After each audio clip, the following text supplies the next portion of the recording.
2.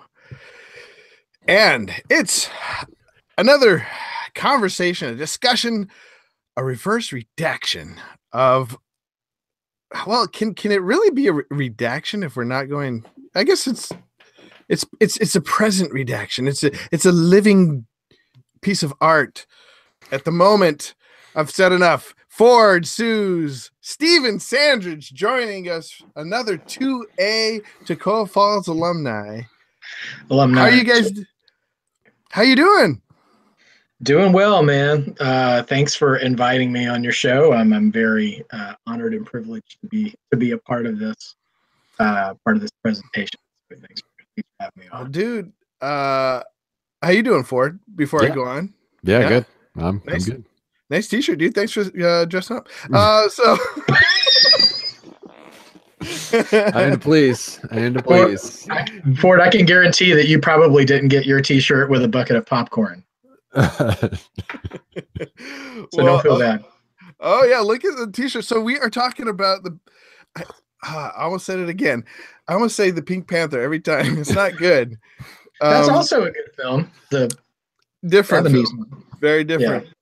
It's very revelatory of my white privilege. But the Black Panther is out, ladies and gentlemen, and it has met wild success in its first weekend. I had to sneak into the theater. I bought a ticket, but it was for like way later, and I was like, "There's got to be at least one seat for." You really did. You snuck into another showing. I was like, I gotta see the 10:15. I don't got time for this. And so yeah, this very gracious grandmother and African American grandmother and her daughter let me sit. I was like right up against the wall and all the way in the back, but I could see the screen and I could hear it. And that's so interesting. Wait, so did you pull a Rosa Parks in the Black Panther movie? Judah? This has already gone off the rails. Oh, what have I done? So the showing that I walked in, it was packed. So we were late. And I same thing for us. Like I did not want to wait till like an hour later. I wanted to get home. So we were about 10 minutes late. I was like, there'll be an hour of previews and 10 minutes of commercials, where we actually did miss the first minute. And I walk in and my cousin and my other family member, they're sitting in the front of the IMAX, 2 or 3 rows back, dude. No. And I look at it, I'm like, no, there's got to be another seat. So I go and we sit by them, and Satya looks over at me. So she joined me. She's like, we cannot sit here. So it's just like, this the whole time, But hey, I mean, 20 minutes in, it didn't bother me. Really? Yeah, wow. I thought about going to the front, but I don't know. I just couldn't handle that idea. I actually got almost a little motion sick a couple times in those flying scenes. That's the closest I've been to screen in probably like a decade. It was wow. I think I had to see Batman, Dark Knight like that. Oh yeah, okay. Which was when we were in college, I saw Return of the King like that. Oh no way! That was a long sit. That holy cow! Yeah, not a wise choice. So, Black Panther, it's here. It has gotten so much acclaim. And like I said, and like we've been talking about, it's been packed out. So this was on Monday when it says packed. We're talking about this is Ryan Coogler's his like 3rd major movie. He did. So what was that first movie everybody talks about? I haven't seen. Fruitvale Station. Yeah, and that had Michael B. Jordan in it, right? That's right.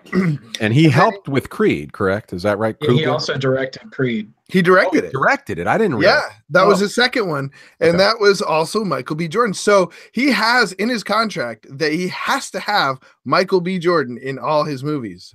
I don't know what's up with that. No, is that true? No. Okay. It's like Tom Cruise and Running, or like okay, there's a lot of things, but so it's got Chadwick Boseman comes back as the Black Panther. Michael B. Jordan is Killmonger. We'll talk about his character. Lupita Nyong'o. There we go. Nyong'o is the love interest, but sort of a friendship thing. And spoiler alert. And Forrest Whitaker, I didn't know he was going to be in this, is in it for quite a bit. Daniel, what's his name? Kaluuya? Kaluuya. I killed it. Kaluuya. Yeah, from Get Out. I didn't know he was going to be in this either. Okay, right. Yeah, I did, and I recognized him from something else. What else have I? What has he been in? I don't know. I can't place him. But there was a slew of just like great actors, and then Martin Freeman. Now, Satya did like the Andy Serkis was in what? Oh yeah, Satya did like Martin Freeman's accent. She did comment on that. She thought he did liked better. It? She thought it was better than Cumberbatch's was in Doctor Strange. Doctor Strange. Oh, I'm gonna have to agree. I'm gonna have to disagree with that. Really? Oh yeah. Maybe it's just because his persona is so. The character is not quite fully fleshed out. It's a little too hard or something. His voice and his character reminded me of House. Oh well, I'm talking about but Freeman's. Okay. Freeman's personality didn't change at all. It was basically he just kind of sort of softened the syllabi. Syllabuses? This syllabus. Syllables? I got nothing. Syllable. There we go. And I don't know. So we'll get the white boy out of the way. So we'll talk about the real meat of this movie now. So what was do you guys feel, first of all, do you guys feel like it lived up to the hype? Yeah, I thought so. My emoticon reaction, I'd like to do these every now and then. Maybe I should revisit my old reviews and just see. But a lot of times walking out of Marvel movies, I just like them. I don't know. I mean, I've liked most of them, to be honest, ever since Iron Man. I walked out of this one and my initial gut reaction was, I like this better than Iron Man. That was my initial gut reaction. Like XD on the emoticonometer. Because for me, the weakness of Iron Man is that last act. Collateral damage, Tony. Like, it just makes me laugh every time. I liked Iron Man a lot. And of course, Robert Downey Jr. was awesome. But yeah, Michael B. Jordan stole the show for me. Yeah. He's just an absolute monster. And yeah, I liked it. I mean, I'd be interested to watch it again and then kind of revisit it. One of my favorite critics is the troll Armand White, and he hated Black Panther like he hates everything Disney and Marvel. And gay black critic, but he's conservative, and he's just I just love that guy. Every time I read him, I have no idea what he's gonna say, and he's just always so unpredictable. So I want to go back after having read Armand White's review of it to see if it changes my mind. But to me, yeah, it was great. I mean, I think the one thing I will say is if people were looking for a strong feminist action thing, okay, well, that scene in the spoilers. Okay, we'll get to that later. We'll leave it at that. But yeah, you want strong black characters, meaty roles for black villains. Like this is good. Like I think it hits those boxes, but without feeling like an SJW sermon. I felt like, and I felt like it was a movie. I felt it was a movie. I feel like you could watch this in India. I feel like anybody on the world could watch this movie and be like, this is a great action movie. Well, I think that's the same thing I took away from it too. For it is that it's just a good film. Yeah, and like if you make a good film, you can. We used to. You guys are gonna have to pull the reins on me, make sure I don't deviate too much. I learned that I do that. Oh, this is me. I deviate. That's all I do. The show is called deviation. We've had that argument about quote unquote Christian art before. That if you just make good art, you will find the accessibility you're looking for. Yeah. And so, I mean, you had a black cat. I mean, I joked with some of my friends that this is kind of like the Black Harry Potter, and that all the all the big acting names from that community seem to pop up in this movie, Right. And for good reason. Harry Potter, all the big name wizards pop up? Well, like in the Harry Potter series, like all the who's who of British actors. Yeah. Right. Oh, gotcha. Yeah. And you kind of see that in Black Panther as well. And they just had so many good fleshed out characters. Like they didn't have to spend as much time on Chadwick Boseman because he already had some time in Civil War and was my favorite character in that movie. I mean, yeah, mine too. See, I felt the same way. I loved him in Civil War. His little speech he gave at the end, I really loved. Yeah, I loved him.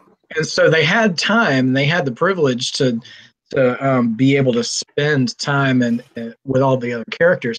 All the other characters, I mean, for the most part, at least from what I was watching, you understood their motivations. You understood like their story arc individually, from like Denai Guerrera to Lupita Nyong'o's character, even his sister. I really liked his sister's character. Yeah, I did too. She was great. And then yeah, Jordan. I mean, oh man, I just side shout out to all your viewers who don't know anything about me. I have two now four adopted children from East Africa. And so I spent a greater part of my life apart from you guys learning how to parent children from traumatic backgrounds and learning about that. And there was so much in the nuance of his character. And also a shout out to whoever played the kid version of him too. Oh yeah, you're right. Good. Yeah. Like the scenes in that, I'm just like, I was trying. It was my son's birthday when we went to go see it. He was turning 6. So I'm sitting here, just trying to, play it cool and everything. And I'm seeing some of these scenes, like when he goes to the ancestral plane or whatever and sees his father, and the difference in his scene there versus T'Challa's scene there was just so heartbreaking, but so real at the same time. I know it's weird to say real when you're communicating with spirits, but I mean, just the reality of that, it just so well done. I had really high expectations for it because I wanted my kids to love it so much. I wanted them to love something the way I love all the other films.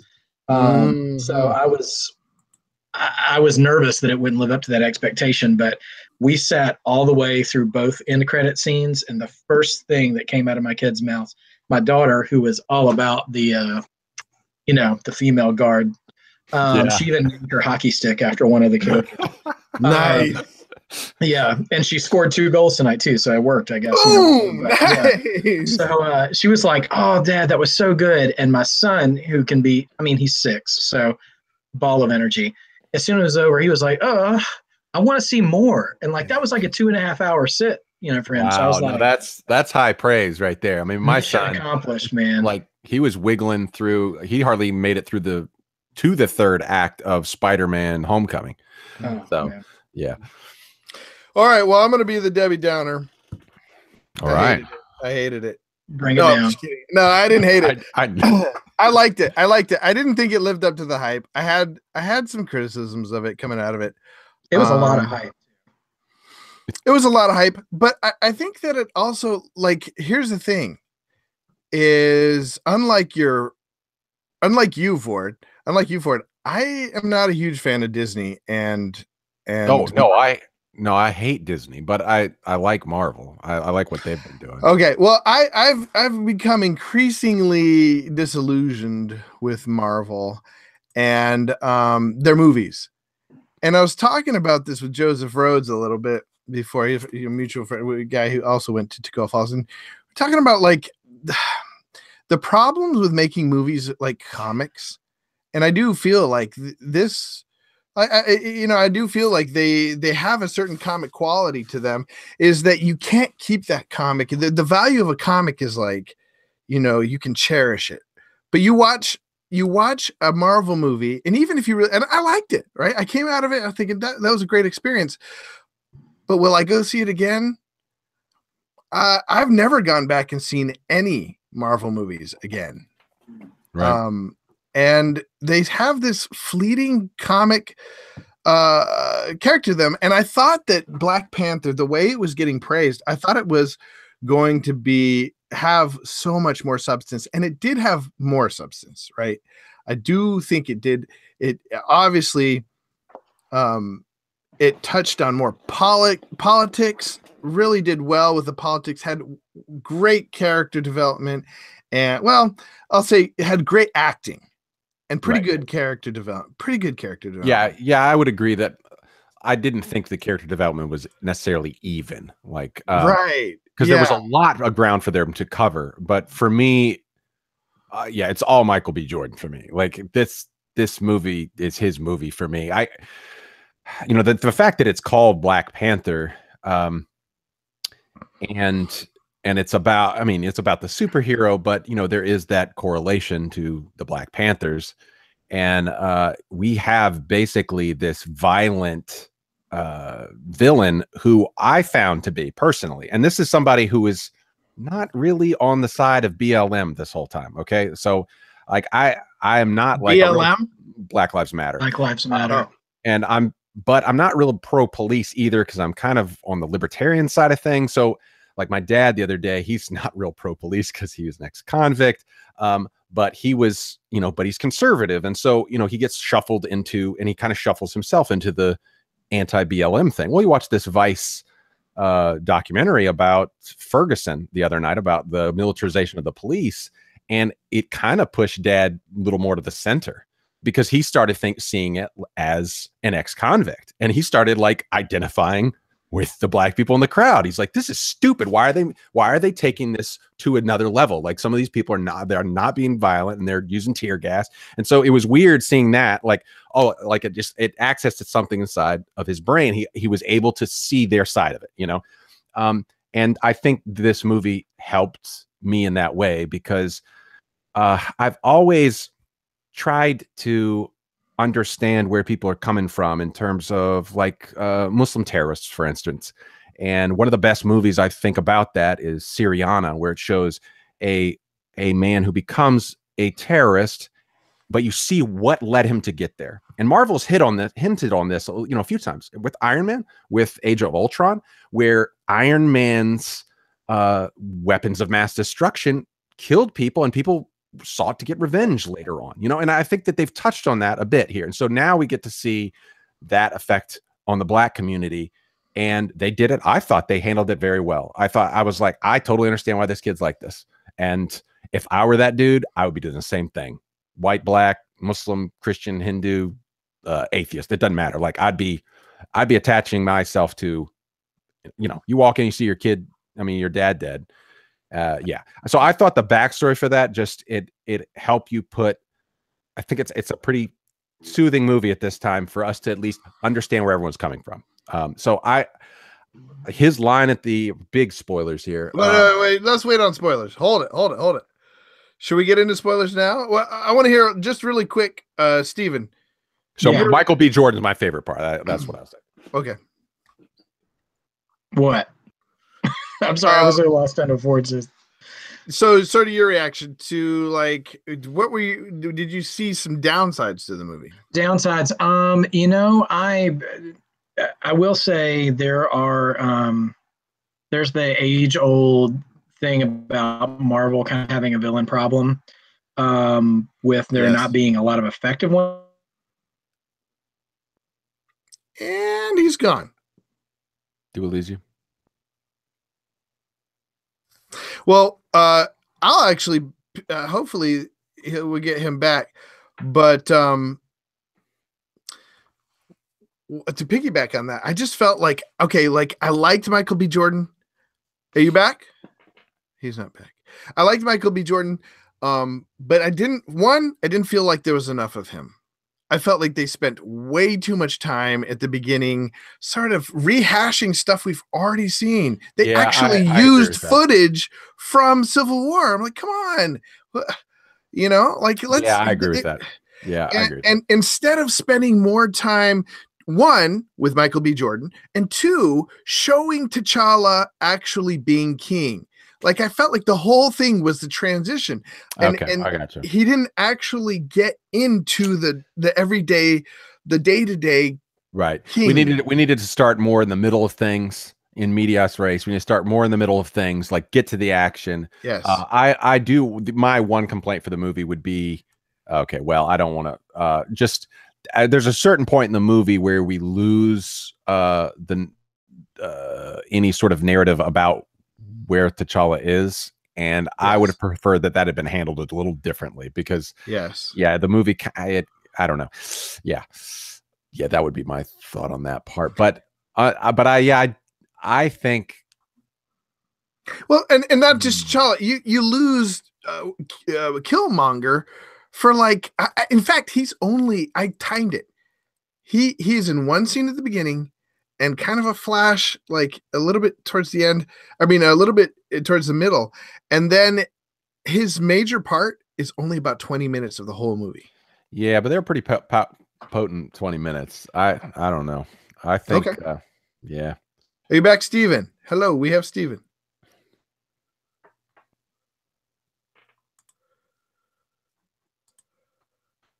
Internet problems. Some internet problems.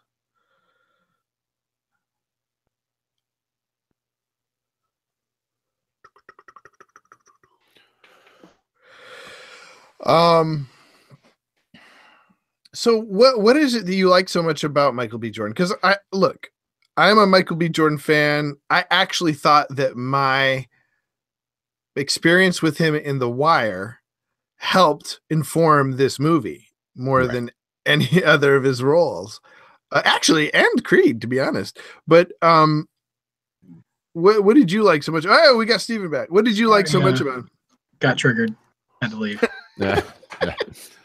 What did I like so much about him? Just what I said, just that I was able to kind of get a view from the other side. Like I've tended to be in the post Ferguson sort of debate about this stuff. So you liked his character. You're not saying no, I like the back. Well, yeah, I liked him as an actor and I liked him as a character. Just getting a different perspective on the reason for using violence. And not that that's justified, but like there's a lot of things like once you actually, when you hear a terrorist attack happened in so-and-so, but then you dig down deeper and you're like, oh, wait a minute, there's more than meets the eye in this situation. Like, oh, there's a history of oppression in this one thing. And actually these people were revolutionaries from another country that were ethnically cleansed 30 years ago. Like when you start hearing that, like, okay, wait a minute. No, maybe this isn't all just about religion. Maybe there's something else going on here. And so with his character, like there's all sorts of nuance to the reason why he made that decision. And I think a lot of times we think, like with Islamic terrorism, for instance, we think that it's about Islam. Sometimes it's some little kid's dad got killed by a drone strike or got killed by an special ops operation. And then he's been vowing revenge since that day. So that's what the movie did for me is like, I was like, if I were in his shoes, I felt like I could understand that better. And then his line at the end, which is a spoiler. We'll talk about it. Yeah, okay. Steven, that line, the movie for me. Okay. Steven, we're in the middle of a sentence. Yeah. Well, I was just, talking about Jordan, that a lot of times there's been criticisms about, I don't know how much of this actually got captured. None of it. A lot of the criticisms about the Marvel, the MCU in general is how poor the villains overall have been. And which I don't think is true in the case of Killmonger. In this case, he was a fantastic villain. But without getting too spoilery, I didn't like the decision they made to close his loophole. It reminds me of a movie, another movie that has absolutely nothing to do with this experience, but Stranger Than Fiction with Will Ferrell.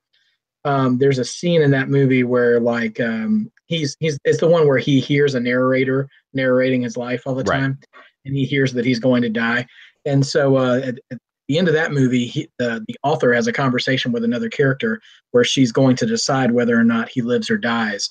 And she writes her story, and you don't know what ending she gave. He goes, well, I can see why you made this decision, but now it's just a good story. It's not a great story. And in this decision, like I felt like it would have been great if they had made another decision. I understand. I mean, it made sense and everything to the story, and it still made for a good one. But one of the things that impacted me so much about Black Panther as a character was the way he treated the villain in Civil War at the end, where he had gained the wisdom once he'd had his moment for revenge. To recognize that vengeance is something that can consume you if you give into it. And I get where I think they did a great job, setting the backstory of Jordan's character. And I think, the way they tied that up fit, but I just would have preferred to see it go differently. Okay, so let's go and get into spoilers. Spoilers. So are you saying, big spoiler here? Are you saying he shouldn't have died? I'm saying I wished he hadn't died. I wished he hadn't died either, but that's why the movie is good. What? But that's why the movie's good, because you finally you root for a villain to actually live. Like, and here's the thing: he had to die. Do you see how he in cold blood killed that one woman? Like, he shot the hostage, like that joke in Speed. Like, he shot the hostage dead. Like, he could have shot her in the knee. No, he just shot her in the head. This is like a love interest. His girlfriend. Yeah. So, I mean, this guy is malevolent. He doesn't he hates everyone. And so he's taken it too far. But why does that make him have to die? But see, and that flies in the face. When I say flies in the face, but like, Zemo in Civil War was no less irredeemable. Like, I mean, the notion that he has to die validates the notion that there are people who are just irredeemable. And maybe that's true, but that's not necessarily something I want to advocate for. Well, no, but he gave him the option. He's like, yeah. I mean, from Panther's standpoint, I think that was an excellent back and forth, because that was a moment where he was growing in wisdom as a leader. Yeah. He didn't have to make the decision. So for his character arc, I think it was beautiful. But it just stung so much to hear since we're doing all this, he gives him the opportunity to live, because Wakanda has all this crazy tech that could have saved his life from a mortal wound. And he compared himself to a slave on a ship heading his way to America. And he says, bury me with my ancestors, because they knew it was better to die than to live in oppression or to live in bondage. And is that the line you're talking about? That's the line. That's the line that makes the movie for me. And I get it, but it hurts, man. Well, it hurts. I mean, I know it's supposed to, but like, it just does. Right. But I mean, it needs that weight. The movie needs the weight. And a lot of Marvel movies just don't have the weight, and we have actual stakes here, and the other thing is that he realizes he lost. Like, he's that much of a warrior, it's in a way he lost the ritual battle in that moment, because once he says good move, that was a good move, man. Like, at that moment, he realizes this guy is the real king after all. Yeah. And but that line that he says, it's brilliant, because that is the live free or die is the the rallying cry for the American Revolution, right? It's like I think it's New Hampshire's slogan, live free or die. And so that was what white people were saying to get out from under the oppression of Britain. But at the same time, there was oppression happening with the colonists and black slaves. So he's seeing the same thing. It's like, this is what America was all about. Live free or die. I would rather die than be in bondage.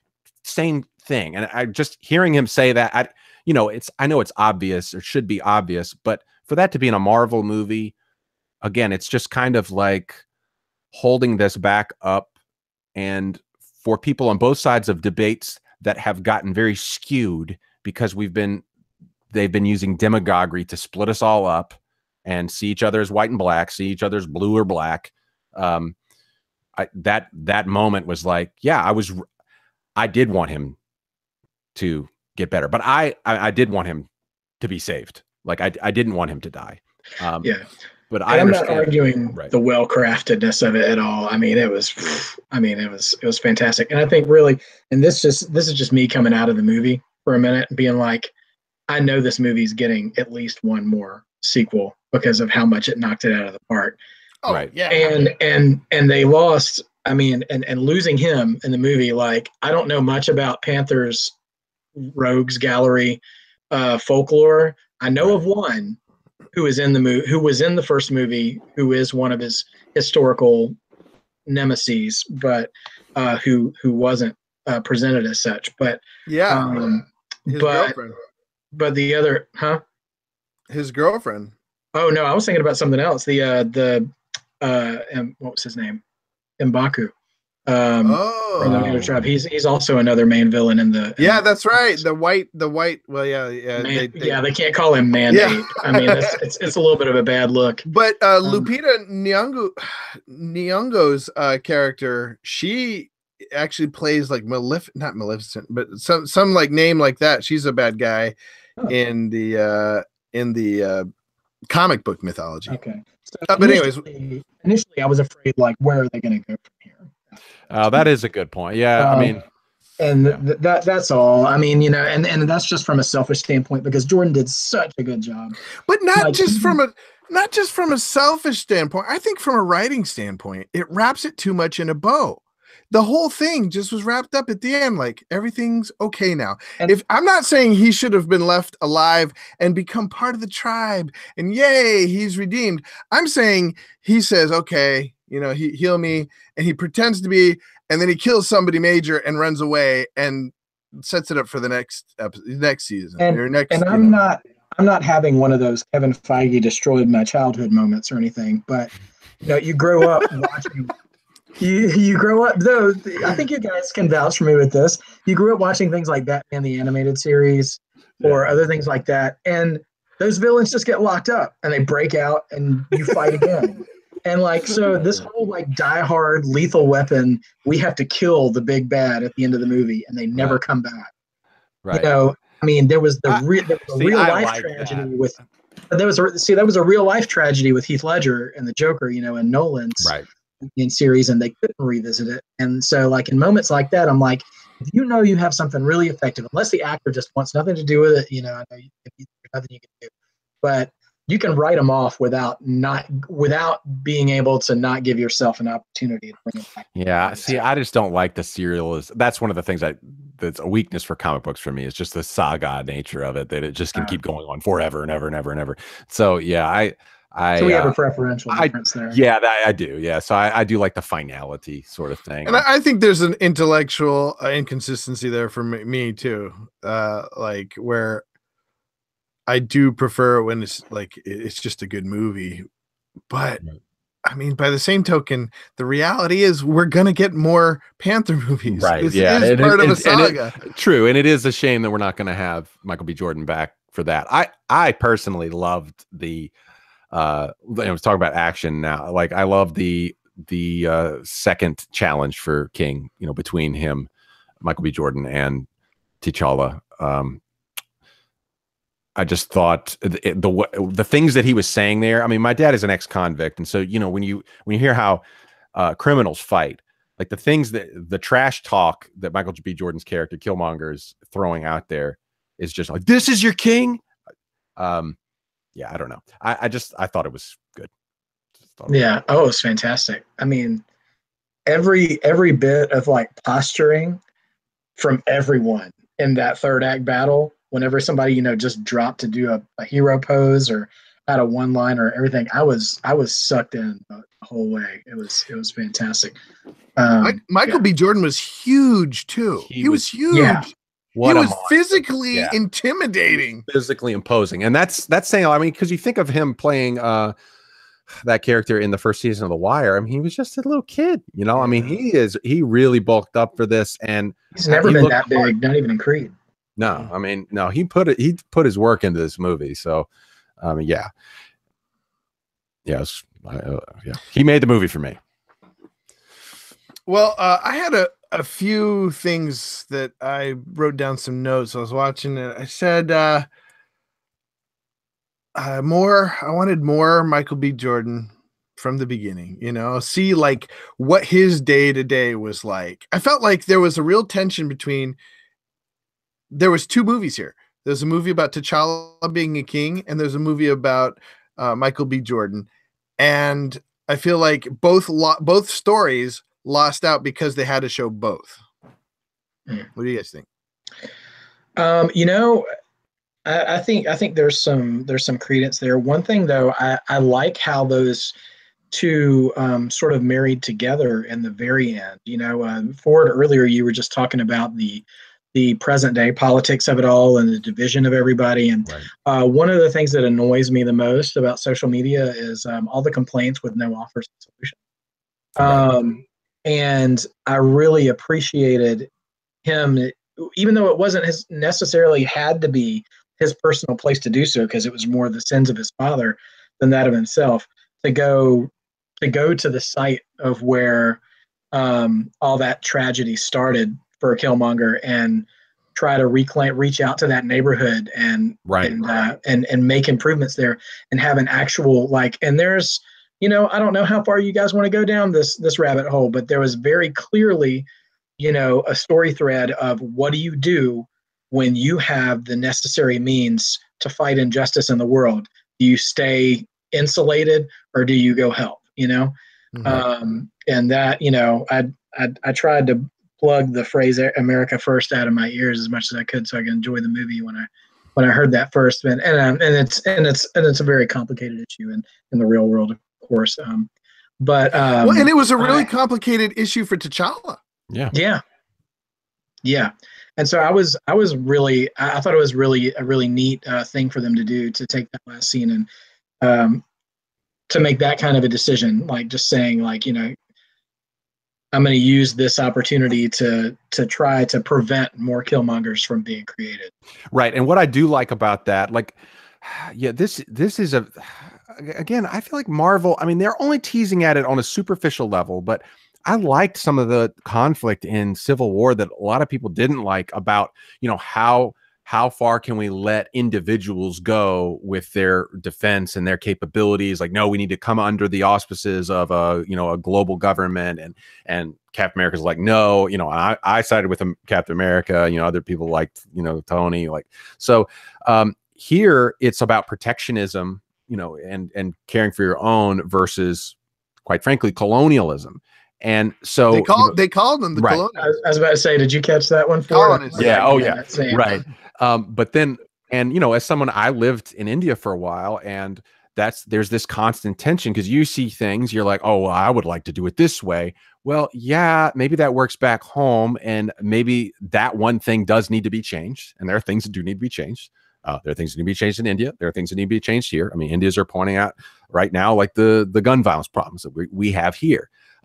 And people, while I was there, were pointing out the problems with pollution, the amount of people who die from pollution in India. So you see things as an outsider that maybe people on the inside don't see. What I liked about this third path solution that they come up with at the end, I'm really not a fan of nation building. I'm really not a fan of policing the world. I think all this stuff ends up resulting in negative things over time. So the intentions are pure, but then it goes south. What I like about it, though, is they're reaching out to their own in a way, so it's a different wrinkle on that whole thing. And it's more culturally, they're more culturally aware. I know that these are, third, fourth, fifth, sixth, seventh generation African American. So they're not necessarily from Wakanda, but they still, they knew someone who was living there. Right. And he had a part of himself there too. So it's a little different than colonizing. It's more of sharing information. And I just think that's a pretty cool little wrinkle on a different way of doing it. It was until the hidden scene. I felt like it was perfect. They should have left it there. Oh, I didn't see this hidden scene. We left. Oh, you spoil it. They went to the UN and pretty much said, we're here and we're here to help you.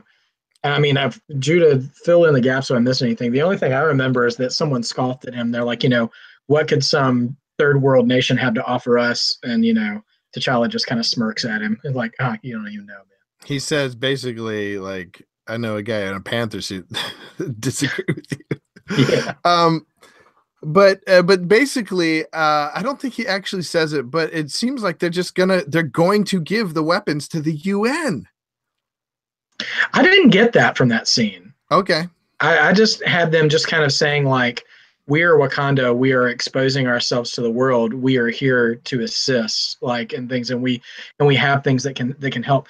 I mean, I kind of built that, I don't know, since the last scene of the movie was the last scene of the movie, I was building off of that, and that they're going to be going to places and offering their technology and at least an intended diplomatic manner, not in a warmongering sort of way, because that wouldn't be consistent with his leadership. Yeah, and it wouldn't be consistent with what Captain America ended up, fighting for, which was to not let some, oversight committee who's watching the Watchmen make decisions for the entire world. Like, you don't know, again, you don't know the nuances of what's going on behind the scenes here. You're seeing, this outside picture. And so I think Wakanda is going to still act as a sovereign state. I think it's just more of like, hey, we're here, because we're still with the UN. Like, we're gonna let down the invisible walls. Right. And so and let you know that we're here. I didn't see the scene, but I just feel like if it's keeping in step with the MCU, Ultron was basically in my opinion, Ultron was basically a libertarian middle finger to globalism. Globalism as a power structure, like we have to have this small cadre of 10 people making decision for everyone in the world, even though those people are not local and don't understand the situation on the ground. So I feel like Wakanda is going to be its own sovereign thing, and yeah, I don't know. I don't know. I'm optimistic. And I will say, now that we're talking about the hidden scenes, I feel a little better about their decision with Michael B. Jordan, because did either of you see the final post-credit scene? Mm-mm. Oh, so they showed a scene of gosh, what's her name? Shuri's his sister, going and having a conversation with the Winter Soldier, who is who very much appears to be presenting himself as if he's fully restored. Minus an arm. I mean, of course, but so how does that help the Michael B. Jordan thing? It doesn't help that. It just helps my feelings about the fact of the redeemable versus irredeemable qualities of lost characters. Right. But one last thing, and you guys can bring up anything that you had, like something you really loved, but or disliked. One thing that bothered me was the best friend, the Get Out guy. Mm-hmm. His character change really bothered me. Like, I didn't see the motivation. At one point, he is, lovers with one with the girl from one faction, and best friends with T'Challa, and then he flips, like completely flips in a very violent way. Well, I don't know. I have a theory about that. Okay. He made it known, because Claw was responsible for his parents' death. Mm-hmm. And he had a very personal vengeance against him as a result of that, even to the point of kind of threatening T'Challa, like, if you don't get him, I'll go with you and get him myself. Yeah, and they do tease it out too when Martin Freeman is downstairs, because T'Challa kind of flips. He's like, "Oh, well, let me run up here and divert him," because he doesn't want him to see this, colonial. And so when in his perception, anyways, Killmonger succeeds where T'Challa fails. I noted. I don't know. I had it in my mind the way that they set up the whole notion of the Black Panther, like as an office. As leader of Wakanda, could be very much, about, some loyalties might change. And I think he was so tied up with his own personal revenge fantasy against Claw that he would pledge his allegiance to anybody who was able to get that done. And so once it was, I think he did. Now it bugged me a little bit that he was willing to go toe to toe with Michonne. Sorry, I can't remember her actual name in Black Panther, so I'm going with her Walking Dead name. But in that battle, which it came to a stalemate anyways, which was good. But that he would go that far with it, Yeah. But at his the same best time, friend and his lover, he just totally flipped on them for revenge. I could understand him flipping on his friend. I don't know. In strong family tie communities, like someone kills your parents, like you're willing to let that go for over a girlfriend or a friend. Like I thought that tied into the message. Yeah. Yeah. Now, when I don't know if it was it was him that she said it to, but when they were having their standoff, she was like, I'll choose my king over you. Mm-hmm. I'm like, I get it, because you're, the general, but at the same time, I don't know. And maybe that's a little different. Maybe that's a cultural misunderstanding. I don't know either, but I thought that was like, okay. Well, I understood her allegiances so much better. Like, she was consistent the whole movie. Yeah. Yeah, and like, and to it just brought out a very honest thing about life, you know, like about loyalty. Whereas the other girlfriend, really, I found her kind of flaky. I didn't really enjoy her. Well, character. she was a spy, so there you go. I really did like visually. I love the first time T'Challa comes out of the into the spirit realm and sees his dad for the first, and the sky, the way the sky was, just very beautiful. And I've been to Africa. I've been to East Africa, to Tanzania, and so it kind of put me there just for a minute. And yeah, it was, yeah, I thought it was pretty moving. And then I really loved, there's this one moment in the casino fight scene when the camera swoops up to the general in her red dress, and she's swinging that spear around, and the music all drops out, and it's almost ululating. It's like, doo, doo, doo, doo. It's like on both sides with this women's voices, and it's only 20 seconds. And I was like, I mean, I haven't felt like that audio, like that music action mashup. That's the best, I don't know, like music audio mashup action moment for me since Mad Max Fury Road.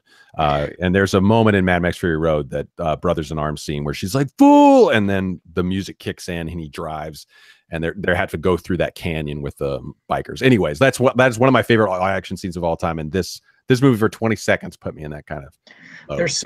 There's so many things I could probably say that I like, but building off that, I really love their measured usages of the Kendrick Lamar soundtrack in the film. Such a good soundtrack. And I was sitting here going into the movie thinking that South Korea chase scene would probably be my least favorite part of the movie, because I felt like I'd seen the most of it. But that was fantastic. And like the humor, I know I heard, you know, I didn't hear, I'm sorry, I didn't hear all of your last Jedi episode. I heard a lot of it. And I thought the amount of humor put into the film was just the right amount. Like, it wasn't for me. It never felt disarming or like totally taking me out of the story. But also just the visualization of like the city portion of Wakanda felt still very much East Africa, while still maintaining that sort of futuristic vibe, which if someone said that to me out loud, I would have no idea how you would envision that. And without looking too much like one or the other. But I thought they did an awesome job with the set design and stuff. Absolutely. Yeah. I thought the pacing and the acting, wherever the pacing started to get a little slow, the acting just picked up, you know, and it carried it. It never felt boring to me, although there were times I sort of took myself out and thought this could be kind of getting slow, but I'm still engaged. I'm still very engaged. Still curious what's going to happen next, you know? Yeah, and I guess one last thing for me is T'Challa, you know, his whole conflict between the two dreams, and, you know, his confrontation with his father in the second dream. There's that's a real character defining moment for him. Like, what do we go, you know, okay, so again, I'm a libertarian, and I don't like this globally policing the world thing. I don't like this spreading democracy idea. And that I come down more of as a protectionist, right? So I understand like Wakanda's whole initial desire, like, oh yeah, we got to be careful because, you know, people will misuse this or whatever. And the other side of that, we don't want to become colonizers like they've been over here. Like, that's exactly the other side of that. But I feel like he's trying to thread the needle, because he realized that protectionism was part of the thing that created Killmonger, you know, like that kind of mentality. And well, he found out that it was. That's what the father's excuse was. Right. I was trying to protect Wakanda. Right. And so just that like pushes, again, like all good storytelling is about a dilemma. It's just like two equally not great options. Is there something better? Like, I'm getting pulled in two different directions. Is there a possible third path? And so I think that's what, you know, the character defining moment for him is that, well, we're gonna push forward, and we're gonna try to find a third path, and we're not going to try to be interventionists, but we're going to try to help, some way without hurting. That's the hard thing when you get cross-cultural, dude. So hard. And I did like this movie from a cross-cultural standpoint. I thought they did a great job. I agree. Well, I think because of time, I think we could talk about this all night. But because of time, the last part that we typically do in our podcasts, we don't have very much structure, but the thing we do try to do is how can we take this into, the so what moment? How can we take this into our everyday life? And I don't just mean philosophically, I mean practically.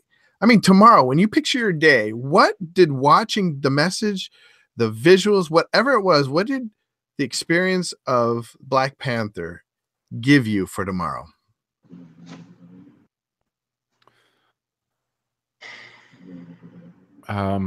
I think, the importance of technology comes in there, because without their vibranium, without this, they actually don't have the technological advancements, right? But they took this resource and they used it well. They worked hard, they mined it, they invented with it. And so there's a responsibility when you have some sort of resource to make the best with it. And then the other thing, to not turn your back on culture, your inherited culture. So what I like about these new crop of movies that are trying, I liked, what was the Disney one about the Hawaii or the Polynesian? Moana. I liked Moana. I liked it a lot. And I loved Coco. And I like this movie. I feel like all three of these movies, where I feel like they reverence the culture. They don't just feel like these cultural appropriation stereotypes. People of color are watching this movie and love it. So I feel, and you can be an outsider and love it. And learn from it. And so but the message in all three of those movies is finding a third path between just staying in the same place, doing the same thing your ancestors did, and following your dreams. There's a third path there where you can, maybe you need to pull your dreams back in just a little bit, and maybe you need to adapt your culture a bit too, and find something new in there. Maybe there's something that hasn't quite been mined there. And so that, I think, is the thing, is like, we don't want to just accept the sins of the fathers, and this movie does a good job of showing that in an interesting way. Like Thor Ragnarok and this movie are pretty good companion pieces, because they both talk about a dirty secret that happened in the life of their forefathers, and what that has done. So yeah, don't accept the sins of the past, or learn from them. And then to take that technology. I think that's one of the big messages for me these days, is work hard. And what at the end, their little outreach is not, having a tract or something like that. Like, let me tell you about our Lord and Savior Wakanda.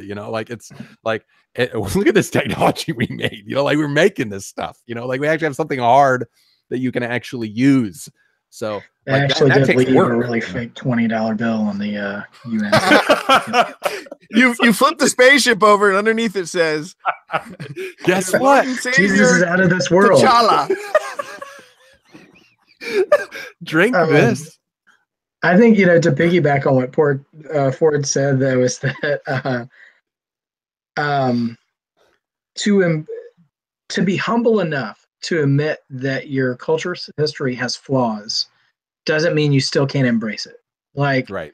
Embracing it doesn't mean you blindly defend it and argue against its criticisms. I mean, and that's one of the things that has frustrated me so much about our modern culture, is that people have resorted to making up false accusations when there's legitimate ones they're already existing to argue about. Right. And so in that case, like that second scene, speaking to his father, just the heart, man, gosh, if I could talk to you guys some other time, just one-on-one, the scene is saying, like, you should have gone back for him. And like, that carried so much weight to me, just personally, and all that. And there's also another scene, recognizing the value in your rivals rather than trying to destroy them.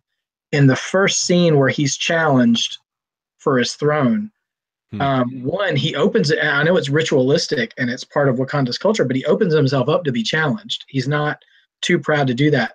And then when he is challenged and he's seeking, and that he has a similar moment halfway through the movie that he does at the end, where his rival could choose death or life, and he's telling him, he says, "Your people need you. Please don't do this." And he pleads with him. He says, it's like, essentially, just because you can't beat me doesn't mean we don't need you here to do good.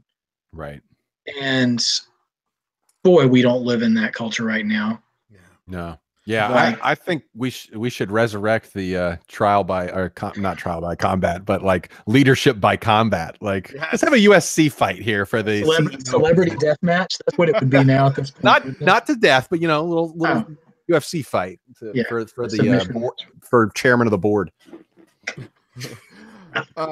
For me, I think it was this. I like you guys, this blend of traditionalism and relationship. The part that stuck with me is when he's talking to his father, in his first whatever that's the vision or whatever, where he goes to his ancestors. His father says, "What, you haven't been preparing for this all your life?"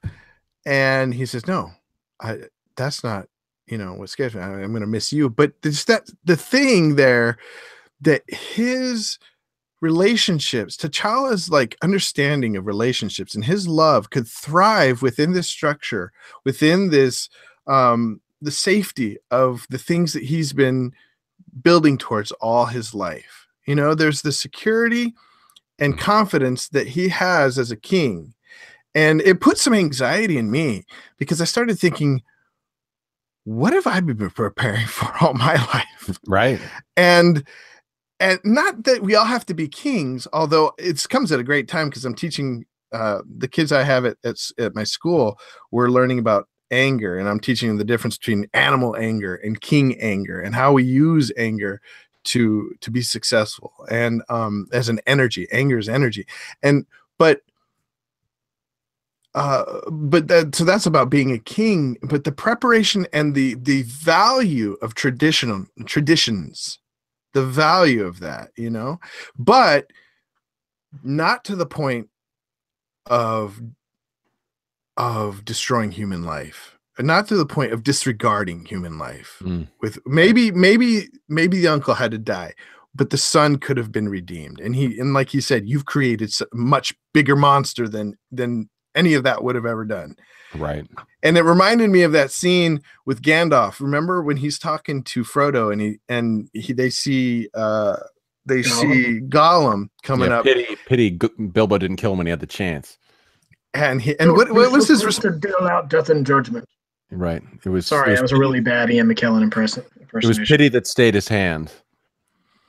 But he went on to say, we don't know what role he'll play in this story. Right. And what we have to call, like, traditions are really good for helping us in day to day, right? It's really good for projecting us, helping us, giving us structure to live in, but they should never overturn personal relationships, human life, and helping human life. And I think if tomorrow, if it gives me something, it helps me look at all the people I come in contact with, and who am I just dismissing in my head, like, right, they're a bad person, like, they're not part of my tradition. They're not part of my thing that I'm working on, who am I dismissing that can help me, and that I can help, or that we can have. That's what relationship is. Not that we're doing it out of mutual, like, scratch your back, I scratch yours, but we're creating, that's what life is, that's what the good life is to me. I don't know. Those are some of the thoughts that came up for me. And I have to say, Stephen, it really brought what your wife is doing to, like, she may not, you guys may not, and you guys, both of you are sacrificing tons. You're not going to save Uganda, but there's two people that you can save, right? And that's amazing to me, man.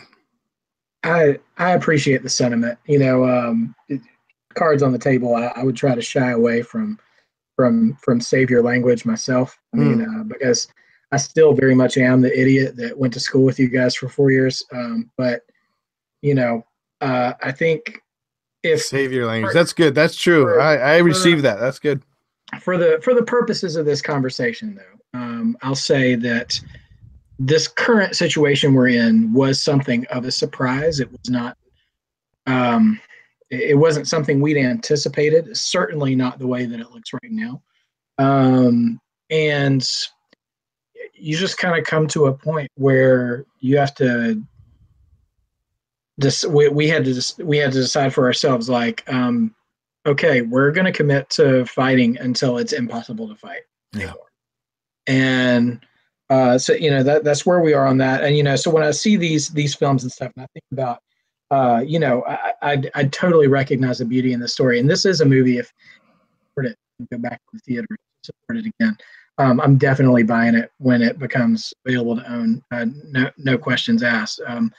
But that is where what biases I'm carrying with me into the film when I want to see a character not become irredeemable, because the childhood aspect of that, when he goes onto the astral plane, the ancestral plane, as I've read some people call it, speaks to his father, and his father, you had just seen a few minutes before T'Challa see his father again for the first time after he died, and they're crying together, and it's just this really emotional, like, if there was a baseball, it would have been Field of Dreams, just one of these moments, and then you cut to Killmonger seeing his father, who, by the way, Sterling K. Brown is one of the best stinking actors in TV. The man who played T'Chaka, his father's, who played the uncle. He was in the OJ series on FX, and he's in This Is Us, and he's in a few other things. But anyway, he's phenomenal, like everything he does. But he sits down and he's like, no tears for me, and the kid was just like, well, everybody dies. And he's not wrong, but that's not the kind of response a 10-year-old kid should have, man, And so that felt a little real, Yeah. in those moments as well. And so seeing that and just, man, I wanted more for his character, Justin. That's the father in me, I want more for him. I mean, it was, the story itself from beginning to end for me was really wonderfully realized. I thought it was, it's easily in my top 5. I actually nerded out and tried to rank the 18 films before we came through. I saw. Who was it? You that was doing it with Jared? It was Jared. Yeah, I had posted something because it amused me that Black Panther made as much money in 4 days as Justice League did. Oh, sweet. I'll give that clap to that. Yeah. So I had to post something about that. And then Jared, and I was surprised because I don't mean to pick on Jared in such a public forum, but I noticed that he and I sometimes I feel like I've accused him of being a contrarian just for the fun of it. But he's a very thoughtful individual. Sorry, you went out a little. He's accused of being a what? Oh, a contrarian. He's a very thoughtful critic, though. I'll give him credit. He's always got he's always backed up every one of his points. But we both agreed on our deep appreciation for this film. So and that's one thing too that's been interesting. I haven't found a lot of people who have had a really intense dislike for it. Right. Anyway, just trying to rank those things. I think it cracked my top 5 easily. After I went and looked at all the other ones again to see, like, how do I still really feel about this? Yeah, I'd be curious to do that as well. Yeah. Yeah. I ended up for just for nerd's sake, I found out that there was like maybe 10 that I was like, okay, these are the real top ones. And then there was like 5 that were like, I like them, but I could, I don't need to watch them again. And then there's like 4 or 5 that I'm like, yeah, I'm good. Oh, right. Iron Man 3. I You liked Iron Man 3? I actually kind of like Iron Man 3. I do. Iron Man 3 was in my last tier. I mean, again, this is like a Pixar discussion for me. No, it's in my top 10 actually. They're all good, but we're gonna have to reverse redact Iron Man 3. We're gonna have to, dude. The whole Mandarin thing is good. Like that's some good commentary on the media, dude. It's a similar like selfish problem I have though that they have with Killmonger. It's like, what's his name? Was it Kingsley who was Mandarin? He was so good. I got so mad when they switched it to Guy Pearce, and I love Memento, but still, it's not the same. Oh, guys, we got to do this again sometime. Yeah, hey, man, just reach out. We should do a 4-way. Have Jared on. We need to discuss something. What is something we can all discuss that we will have rigorous debate? Let's pick something. Me and Jared will be on the same side. And, jeez. No, that'll be fun. Some kind of film thing, but I don't know. Probably all 3 of you against me. We were kind of on the same page about this tonight. Yeah, it's weird. Like I'm normally the contrarian, I thought, but for some reason with Marvel, I have a soft spot for Marvel. So yeah, maybe we'll just have to pick. I don't know what we can get all 4 of us to, because there's a little bit. We have to find that real Venn diagram where all 4 of us fit together. I did want to say one more last little quick Ford rant, just that me and Jared we went and watched Ghostbusters rebooted, and I loathed it. And what is it? How about we talk this? I bet me and Steven, we can get on the same. Oh, maybe that's it. Because me and Jared, I don't know. Does he ever watch? He used to watch WWE. He did for a little while. I don't think he hasn't in a long time. Oh, that might be something interesting to talk about. Interesting. Reverse redact the WWE. Interesting. I have a lot to say there, yeah, for sure. But I really didn't like that whole thing where it's like, you need to like this because women are in it and they're action stars. It's like, no, you just give us good action plot, give us good action scene. I will like it. I don't care what the gender sex of the person is who's doing the action, as long as it's earned. And that red dress scene was earned. Like her character, she's earned. I rooted for that. I would follow that woman into battle. I don't care that she's black or woman. I'd follow her. I'm like, yeah, that's a real leader. Don't make me follow pink-haired Laura Dern, though. Sorry. Hate to break it. All right. Should have been Akbar. I know, right? Totally should have been Akbar. Because then it would have had Species is Tello.